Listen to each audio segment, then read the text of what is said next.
Welcome to the Ruckus Associate Smart Zone Administrator demonstration series for SmartZone OS5. SmartZone OS5 is a network controller operating system that's available on the SmartZone 100 and SmartZone 300 hardware platforms, and as we'll be discussing here, the virtual SmartZone network controller platform. This presentation describes the hierarchical role and configuration of access point groups on the SmartZone network controller running SmartZone OS5. If you haven't done so already, please review the presentation on zone configuration that's part of this demonstration series. Consider that a prerequisite for what we're about to cover here, because when zones are created, the zone configuration that you apply actually creates a default AP group that gets created every time that you create a zone, and the settings that you apply in the zone configuration create that default access point group. But within a zone, you also have the ability to create separate access point groups that you can define with parameters you can define for a specific subset of APs that exist within that same zone. So let's walk through how to do that.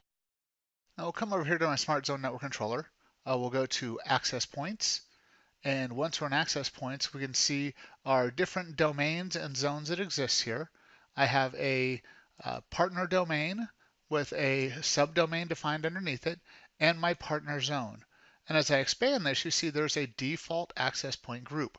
This default access point group is defined when you define the zone. Most of the parameters we're going to go through in creating a new access point group inherit those from this zone configuration for this default access group, and then we have the ability to override some of those settings in our new access point group.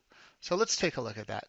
First, let's take a look at our existing zone and look at some of the parameters we have configured on it.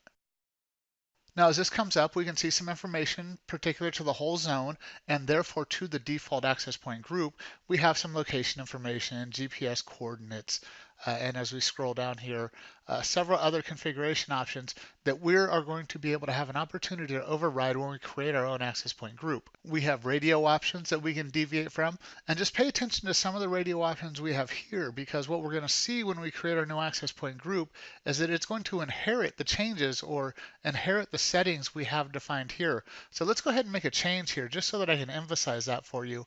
When we move over to create our new access point group, I'll just turn off a few channels for the zone itself, and then once you go into create our new access point group, we'll see that these changes are inherited by it, but we have the opportunity to override and change it for the access point group we're creating. We also have options to configure for that access point group AP-specific configuration settings, and we'll talk a little bit about that. And we have the ability to change some of the advanced options that we have configured in our zone, again, which is the default AP group. We can override these and apply different settings in the zone to APs in this access point group we'll create. So if you think about it from a hierarchical standpoint, the zone applies a default configuration to all APs that join the zone by default, but if those zones get put, or if those APs get put into a different access point group under that same zone, the access point group settings will override the zone settings that you configured for the zone and allow those access points to still be a member of the zone, but operate slightly differently than what you have configured for the zone itself. So let's go ahead and take a look at that. We'll save these changes so that when we get into our new access point group, we'll be able to see some of the default settings that we have for creating that access point group, and then how we can go ahead and override those. Back up here to our partner domain, to the subdomain, to the zone. Now we have to select the zone, and once we've selected the zone, we click the Create button over here, and this will allow us to create an AP group. Now under the zone, because you can't have anything else under a zone, the only option available to us is an AP group. So we'll just plug in a name here. We'll just call this the Education AP group. And as you look through this, you'll see all of the options we had in that zone configuration. Well, not all of the options, but many of the options we had in the zone configuration menu. But all of these toggle switches that are shown over here are set to off. So if those toggle switches are set to off, those are going to mean that we are going to maintain the same setting that's applied for the default AP group of the zone. Okay, but if we want to override one of those settings, we might put a little additional information over here where this is going to be APs on the 3rd floor only. So we can put in that information and it'll add that information only to APs that are members of this AP group. We can override the GPS coordinates, but anything that's available for us to override, we must toggle the switch to the on position first. So let's go ahead and toggle the override for the zone configuration for the channel range. Now over in the previous step, we disabled multiple channels. We disabled 1 through 4 on the 2.4 gigahertz range.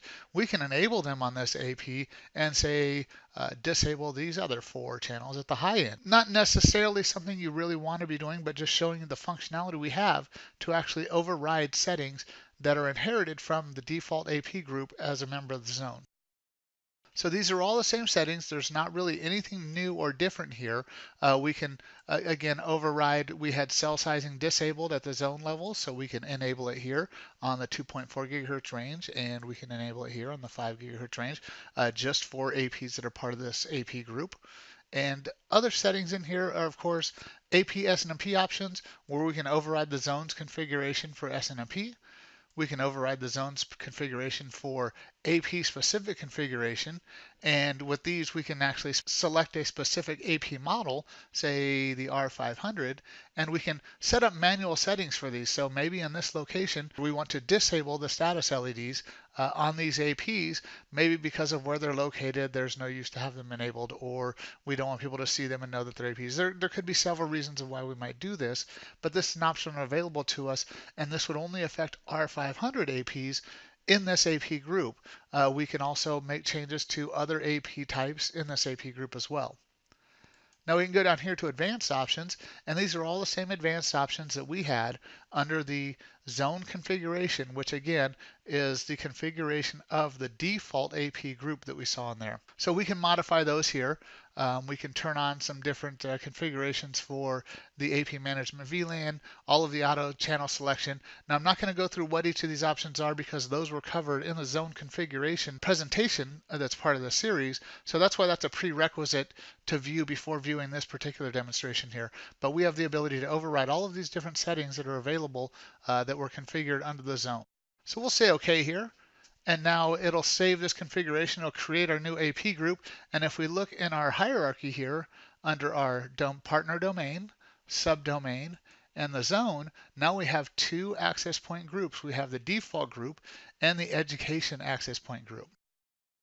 Once we've done this, we can define which access points we want to be members of that access point group. So we can select that access point and select the move option over here and select through our hierarchy, our zone, and we can move it to this AP group.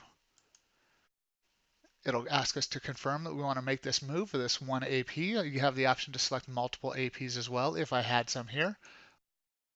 And this AP will actually move to the group we just created.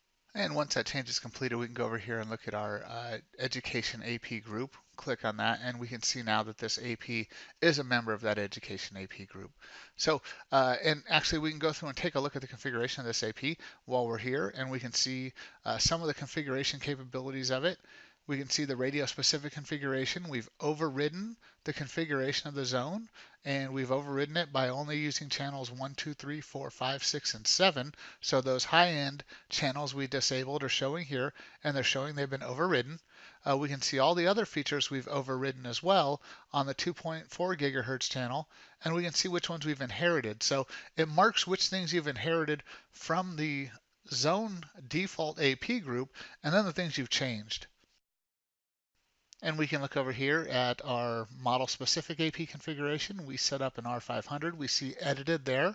And as that comes up, it'll tell us the configuration we have for that AP group, or that specific APs in this AP group. So this concludes this presentation on access point groups. This is again part of the Ruckus Associate Smart Zone Administrator demonstration series for SmartZone OS5. There are many other demonstrations detailing the configuration processes and options, so I hope you come back for more of the presentations in the future. Thank you.